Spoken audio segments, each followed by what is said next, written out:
vamos a orar, amado hermanito. Gloria, Señor, a la suya. Amado Dios poderoso, Padre amado eterno, Dios mío santo, gracias, Padre eterno. Te alabamos, te glorificamos, papito Dios poderoso Jesús. Gracias, Señor amado eterno, Dios santo, en esta tarde. Señor, tu pueblo, tu iglesia, Señor, aquí estamos, Señor, para poder alabar tu santo nombre, exaltarte.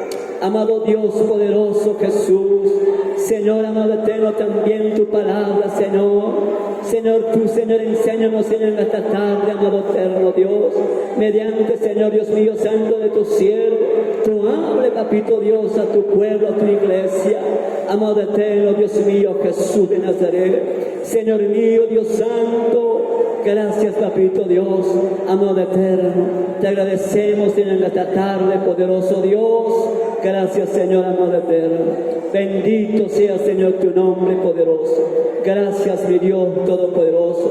Tú eres, Señor, Dios mío santo, Rey de reyes, Señor de señores. Gracias en esta tarde. Aleluya.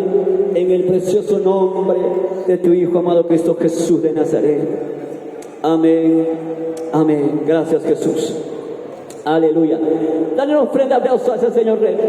A ese Señor, Rey de reyes, Señor de señores. Aleluya. Gloria a Dios. Alábalo a ese Dios. Bueno, amados hermanos, vamos a pasar en esta tarde ahora. Amados hermanos, a ver, los mayores, amados hermanos, aquí va a estar el pastor evangelista. Amén. Vamos a entrar en la edición de